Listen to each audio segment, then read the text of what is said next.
하느님께서는 세상을 너무나 사랑하신 나머지 외아들을 내주시어 그를 믿는 사람은 누구나 멸망하지 않고 영원한 생명을 얻게 하셨다. 하느님께서 아들을 세상에 보내신 것은 세상을 심판하시려는 것이 아니라 세상이 아들을 통하여 구원을 받게 하시려는 것이다. 아들을 믿는 사람은 심판을 받지 않는다. 그러나 믿지 않는 자는 이미 심판을 받았다. 하느님의 외아들의 이름을 믿지 않았기 때문이다. 그 심판은 이러하다. 빛이 이 세상에 왔지만 사람들은 빛보다 어둠을 더 사랑하였다. 그들이 하는 일이 악하였기 때문이다. 악을 저지르는 자는 누구나 빛을 미워하고 빛으로 나아가지 않는다. 자기가 한 일이 드러나지 않게 하려는 것이다. 그러나 진리를 실천하는 이는 빛으로 나아간다. 자기가 한 일이 하느님 안에서 이루어졌음을 드러내려는 것이다. 주님의 말씀입니다.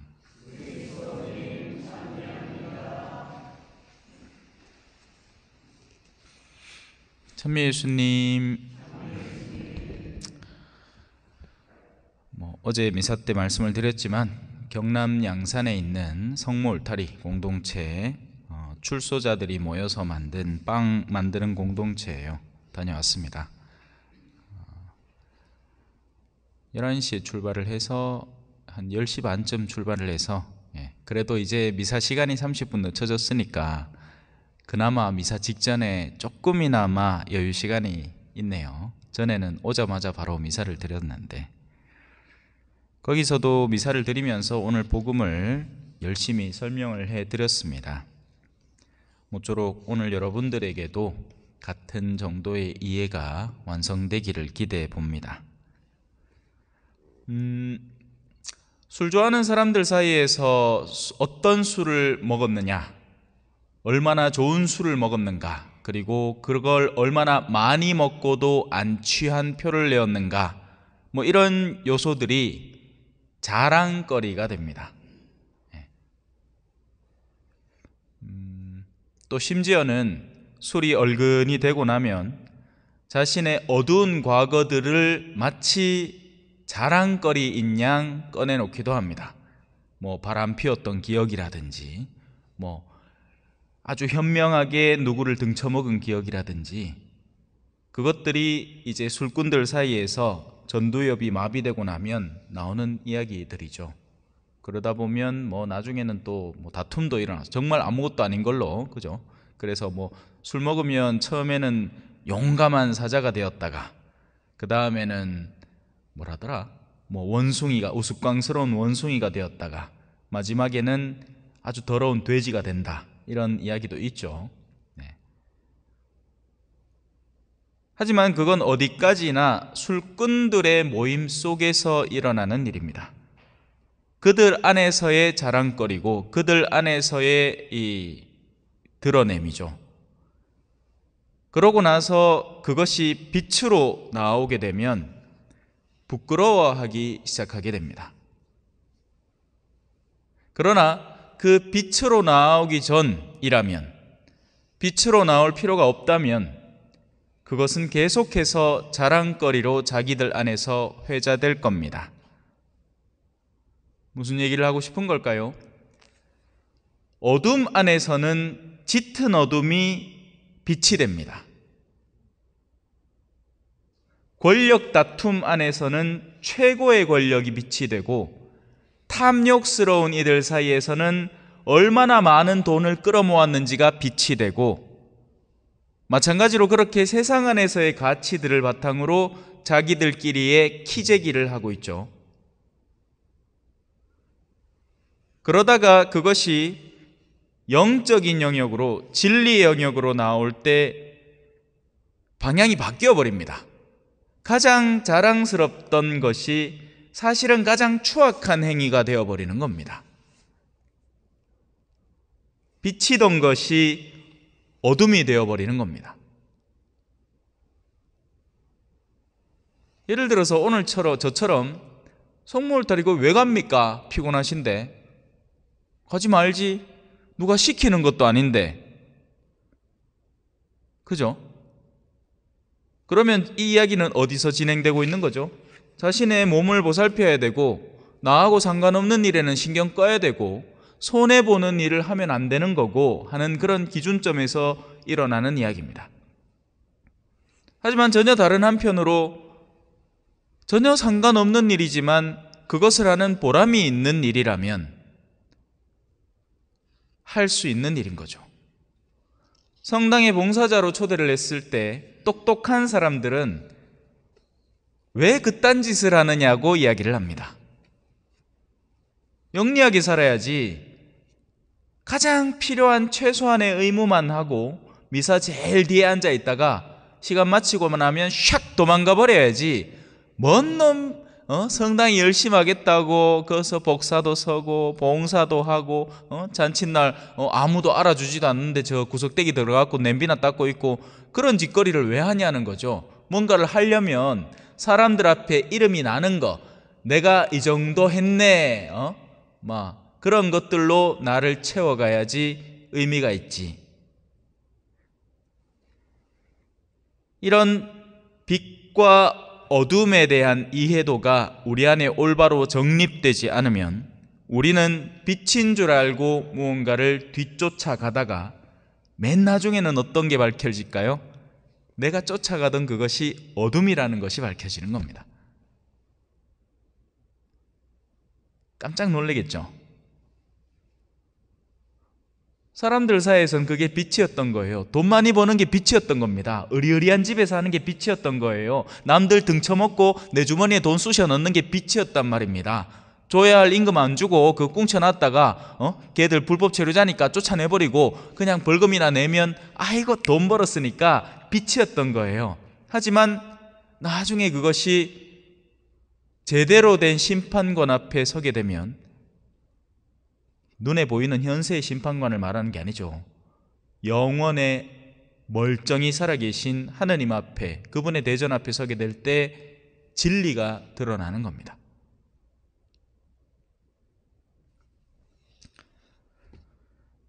사제로 살아간다는 것의 장점은 다양한 계층을 만날 수 있다는 겁니다. 저는 남미의 그 도시빈민가에서도 선교 생활을 해봤고, 다른 한편으로 이름만 대면 여러분 모르는 사람이 없을 정도의 어떤 집안의 속사정도 들을 기회가 있는 겁니다. 돈이 많으면 다들 행복하게 살까요? 우리는 과연 얼마나 가져야 행복해지는 걸까요? 정답을 알려드릴게요. 마음에서 탐욕이 멈출 때 충분히 가지게 됩니다.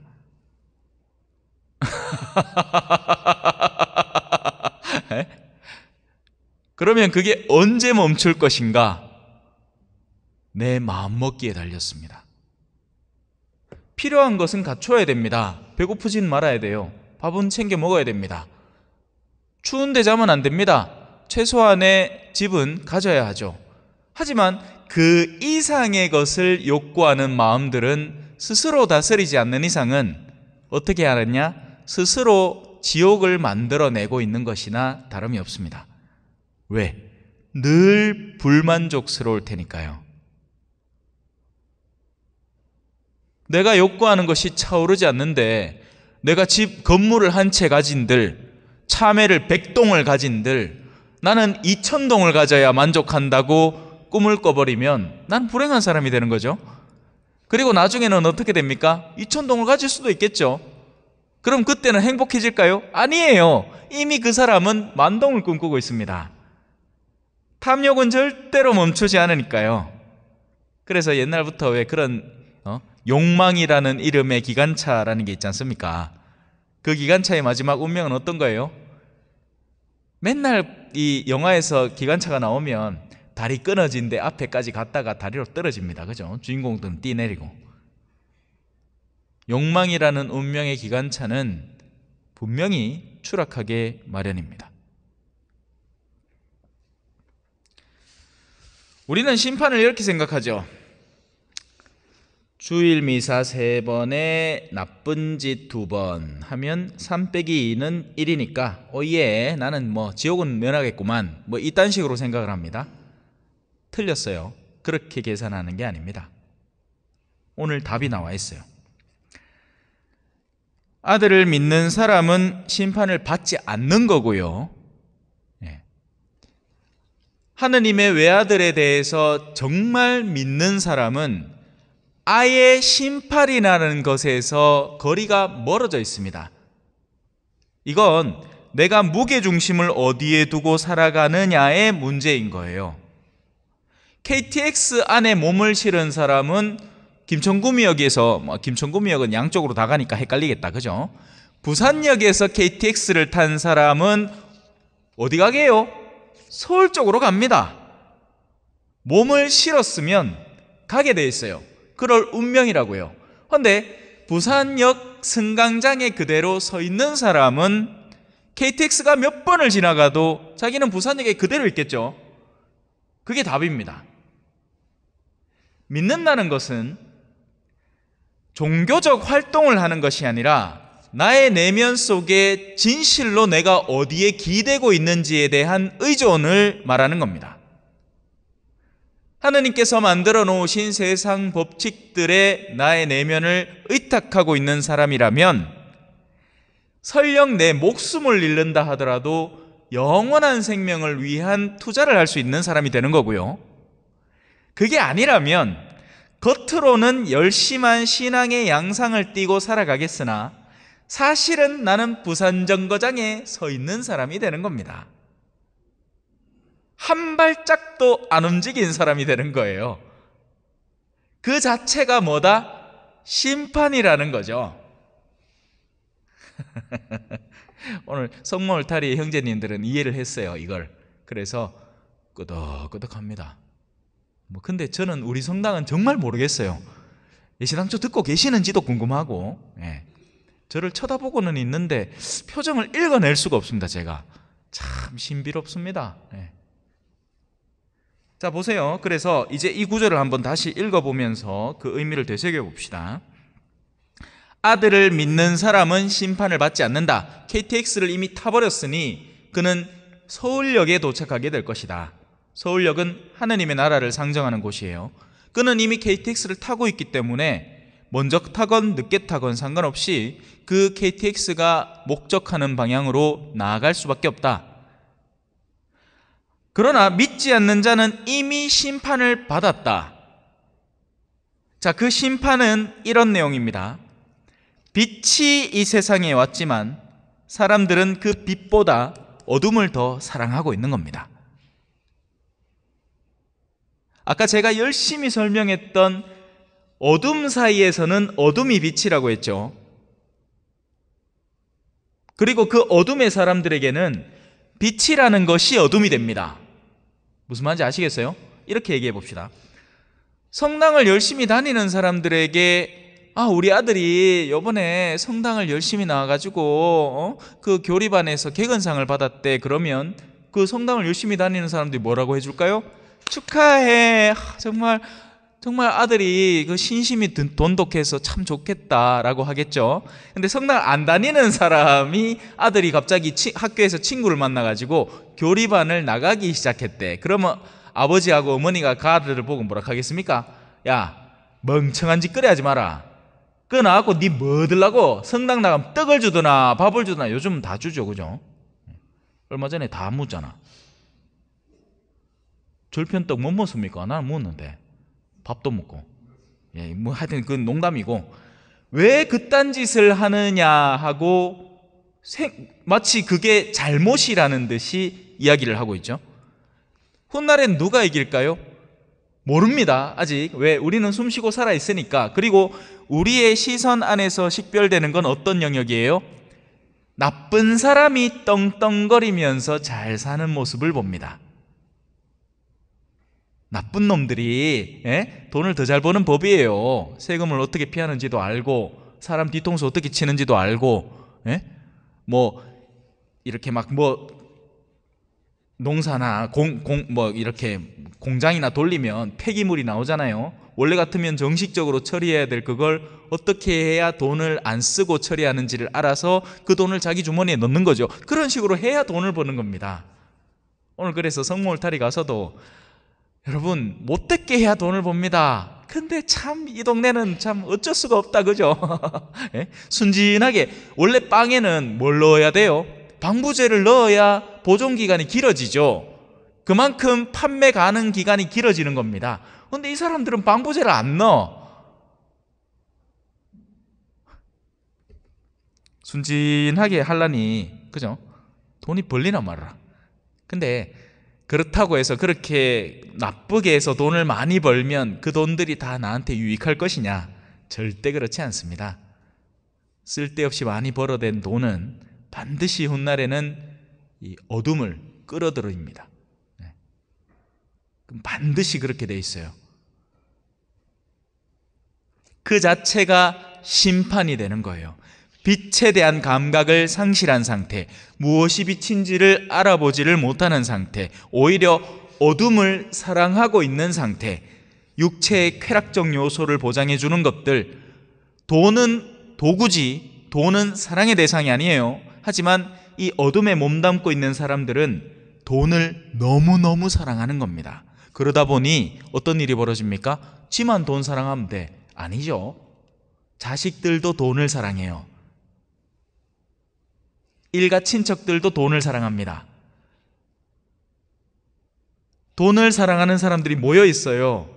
그러면 필수적으로 충돌이 생깁니다. 왜? 물건은 한정돼 있는데 원하는 사람은 많잖아. 어떻게 해야 돼? 싸워야 돼요. 여러분, 성당 오겠다고 싸우는 사람 봤습니까? 나 한 명도 못 봤네. 누가 막노? 성당 오겠다 하는데 오시라고. 이 자리 많은 게 저도 앉아도 되고 저도 앉아도 되고, 뭐 혹시 자리 없으면 뭐 의자라도 꺼내와 앉게 해드릴 테니까 오시라고. 기도 많이 하겠다고 싸우는 사람 봤어요. 나 한 명도 못 봤네. 예. 하람, 누가 말리노? 하지만 돈, 머니는 항상 다툼을 예비하죠. 우리 주변에 싸우는 사람들 다 들어보면 저마다 고유한 이유가 있겠지만 그 속에는 반드시 욕심이 들어있습니다. 그렇게 싸우는 거예요. 욕심이 없으면 싸우질 않아요. 그래서 그 자체가 심판입니다. 빛이 이 세상에 왔지만 사람들은 빛보다 어둠을 더 사랑하였다. 그들이 하는 일이 악하였기 때문이다. 근데 이들은 자신들이 하는 것을 악이라고 간주하지 않습니다. 돈에 대한 집착을 드러내는 것을 악이라고 생각지 않아요. 세상 사람 누구나 다 하는 거라고 생각을 하죠. 오늘 총선날이죠. 지금 난리 났을 겁니다. 화면 뚫어지게 쳐다보면서 누가 이기나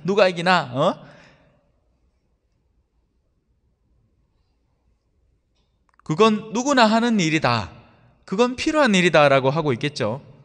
마음속으로는 끊임없이 상대편을 증오하고 죽기를 바라고 망하기를 바라면서 그게 악이 아니라고 하는 거예요.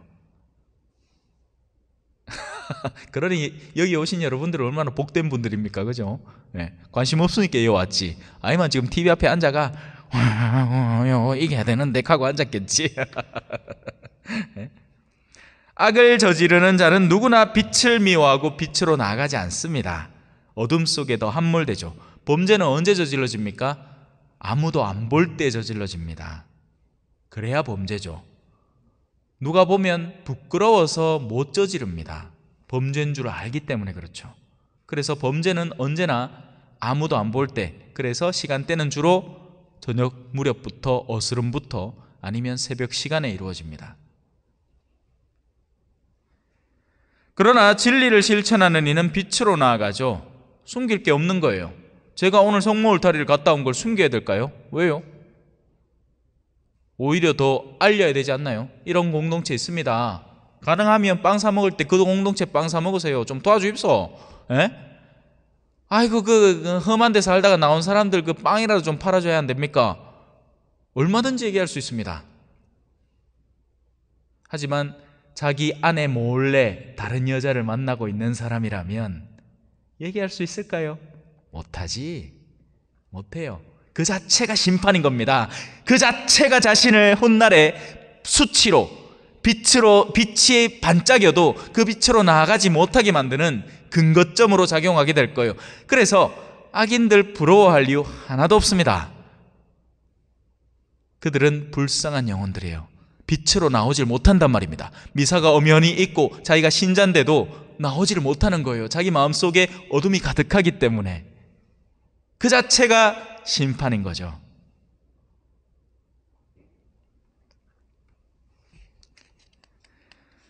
그 심판은 이러하다. 빛이 이 세상에 왔지만 사람들은 빛보다 어둠을 더 사랑하였다. 그들이 하는 일이 악하였기 때문이다. 아멘.